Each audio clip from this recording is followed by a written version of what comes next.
এই নানু চাচা কিও বাইর হই। ইরে কাইছি তোরা কিস্তুলা বেটাতে ডাক মারছে। ও চাচা বাইর হই না কেরাতে, আমি কি ঘরের ভিতরে আয় পড়তাম নাকি?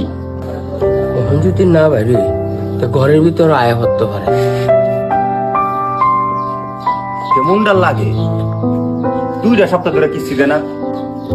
আরে সারাই শুন, এই যে আমি। কি ব্যাপার 2টা সপ্তাহ ধরে ঘুরে গেছি, ঘরে খালি তালা মারাতে হ্যাঁ। আপনি তখন কই?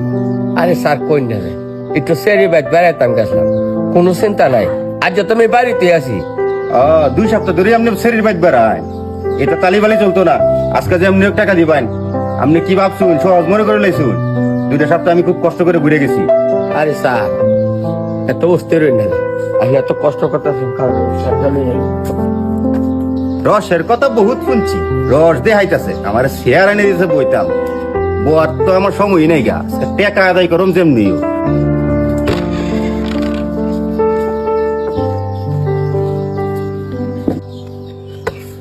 স্যার স্যার বোন বোন বোন বোন স্যার বোন বোন। আরে বইতাম আইছি না আমি, আমার টেহা কই টেহা বুঝাই দাও।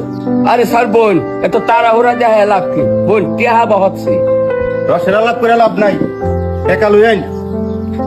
আমি খালি যাইতাছি আর আইতাছি, আপনি একটু অপেক্ষা করে আয় বলতেছি। আরে কই যায়, টেহা দেয়া পরে যাই ভাই, আজকাল কোনো লড়ালড়ি নাই। আরে স্যার আপনি বুঝতেছেন না, আমি তো পাইতাম না, টিহাটা আরেকবার রাখতে আছি। আমি খালি যায়াম আর আয়াম, সমস্যা নেই। ইসিরি, 2টা কিস্তি বাহি।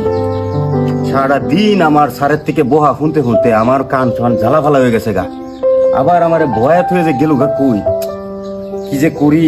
এই কিস্তি চাকরি করে আমার জান জীবন সব ধুন চলে যেতেছে গা। ফাঁকি দিয়া ঠিক করতে দিছি, বুঝতে পারছে না। দেখি নাতিটা কই আছে, এর একা ফাটাই তালাটা মাইরা তো এখানে। কি আর করি, 1 ঘন্টা হয়ে পড়ছে গেছে, এখনো আমার নামে কোনো খবর নাই। আমার আর 3 দিনও আমি বাড়িতে আইতাম না। এই চাকরি করাটাই আমার জীবনের সবচেয়ে বড় ভুল। এর লেগে যে এনজিও চাকরি আমি কেবল গেছিলাম দূর। এই কইতা হস আমার সময় তোরে ভাই না। দাদা কি হইছে? কিস্তি উলা বেড়াইছে, কিস্তি করতে দেয়া বুঝস না, লোভাই আয় করছি। তুই গিয়া তোর যার মধ্যে তালাটা মারিয়া তুই আয় করবি। যদি আমার আটকা তাহলে আমার কি করতে দেব? হরি পাট তোর হিরে কে গতি, তুই ছোট মানুষ যা। আচ্ছা দাদা আমি যাইতাছি, তা তুমি এখন কই যাবা গা? 3 দিনের ভিতরে আমারে আর খুঁজিস না, তার কারি তুই যা।